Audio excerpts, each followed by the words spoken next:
Hi guys, welcome to Som classes.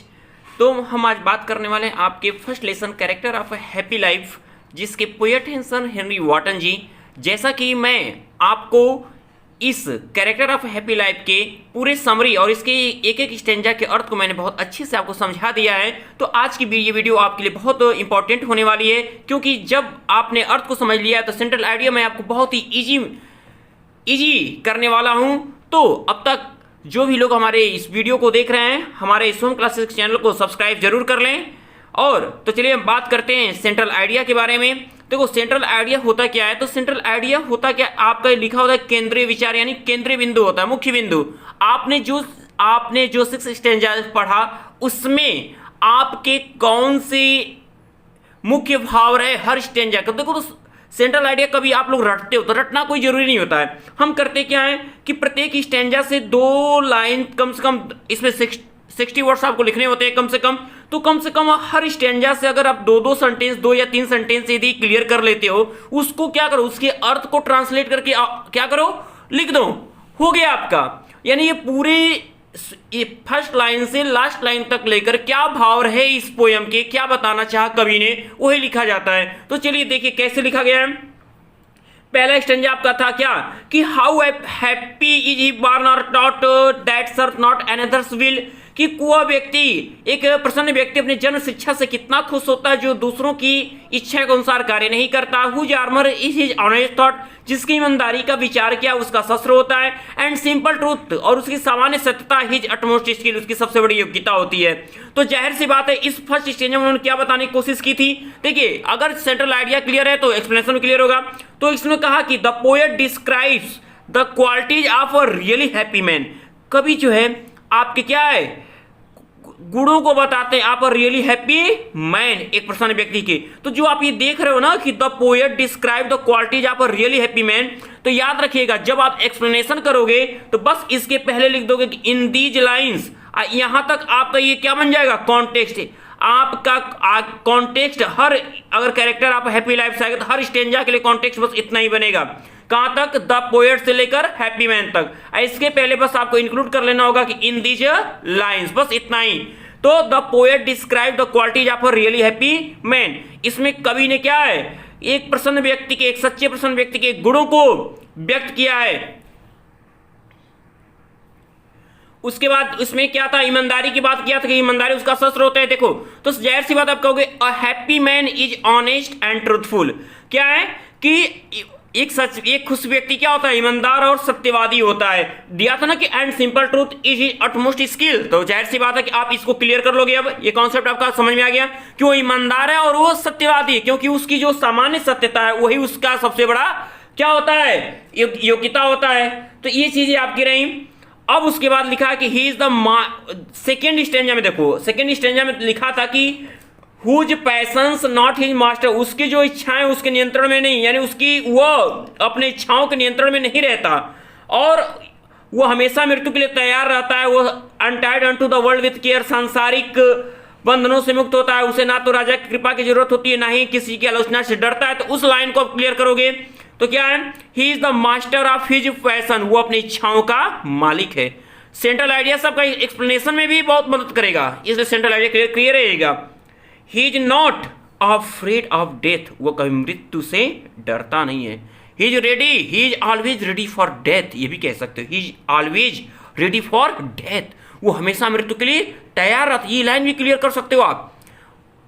आपने लिखा कि उसे न किसी राजा की जरूरत है, ना आलोचना से डरता है, अर्थात ही इज फ्री फ्रॉम र्यूमर्स, वो अफवाहों से मुक्त होता है। कोई क्या कह रहा है इसका कोई मतलब उसके लिए नहीं है। ही इनवाइट्स नन, वह किसी से घृणा नहीं करता है। ये किस लाइन, ये किस में आया था, आपके 4th स्टेंजा और या 3rd स्टेंजा में आप ये रहा होगा। उसमें क्या लिखा था कि who envies none whom chance does raise, nor vice who never understood how deepest bound are given with praise, nor rules of a state but rules of good. 4th stanza में रहा होगा। तो जो ऐसा व्यक्ति, ऐसे व्यक्ति किसी से घृणा नहीं करता जिसने मौका मिलने पर तरक्की की हो, या कभी प्रशंसा के घाव कितने गहरे होते हैं इसको समझ नहीं है, इसलिए वो किसी राज्य के नियम का नहीं बल्कि अच्छाई के नियमों का पालन करता है। तो इसका मतलब क्या, he is free from rumours, he invite none, वो किसी से घृणा नहीं करता। He does not care for false flattery, वो चापलूसी करने वालों से क्या होता है कि ध्यान नहीं देता है।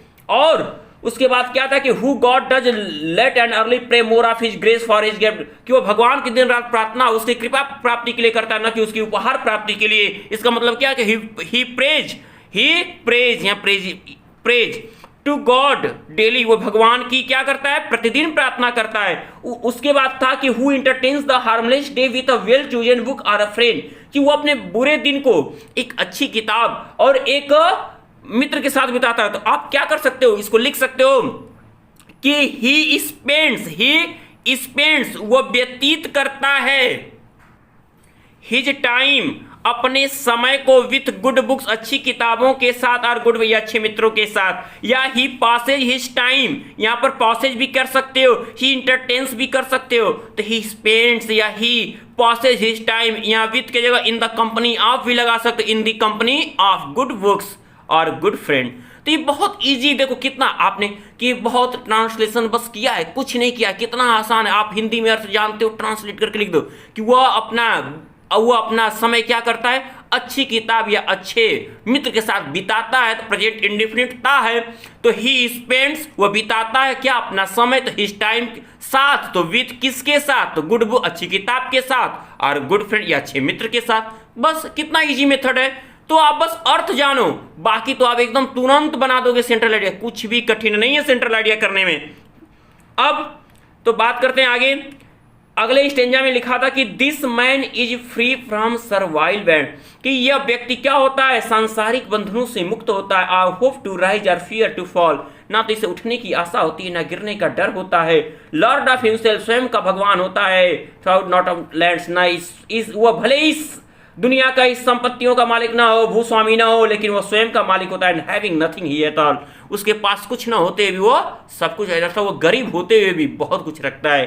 तो ऐसी चीजें थी। तो अब इनको हम ट्रांसलेट करेंगे तो आपने क्या समझा, आपने तो यही समझा कि उसे ना उठने से कोई फर्क पड़ता है, ना ही उससे गिरने का, ना उसे सक्सेस और अनसक्सेस से कोई मतलब नहीं रहता। तो ही does not care for rise और फॉल इन लाइफ, या ये भी कह सकते हो ही does not care for success और अनसक्सेस। राइज मतलब सक्सेस यहाँ अर्थ है, फॉल मतलब अनसक्सेस से अर्थ है। बहुत अच्छा समझ रहे हो आप। तो ही does not care for rise और फॉल इन लाइफ।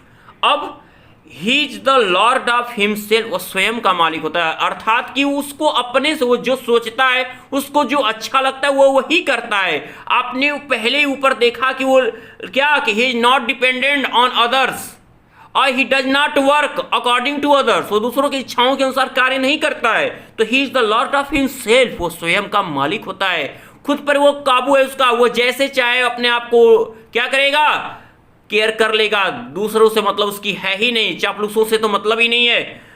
तो आप अर्थ जान रहे हो, दो लाइन भी आपने क्लियर किया है। तो देखो आप ट्रांसलेट करते गए, आपका देखो ये सेंट्रल आइडिया बनता गया। एक बार समझने की जरूरत है, रटने की आदत छूट जाएगी। अब क्या था, लास्ट लाइन में लिखा होता है उसमें कि and having nothing he hath all, जो कि ऑक्सीमोरन का क्या था, एग्जाम्पल था। तो आप कह सकते हो कि वो गरीब तो हो सकता है, लेकिन वो हमेशा क्या होता है, महान ही होता है, यानी कुछ सब कुछ होता है, यानी बहुत महान होता है। वो क्या है, पूरी तरह वो सेटिस्फाइड हर चीजों से। जो व्यक्ति सेटिस्फाइड है वो हमेशा खुश होगा।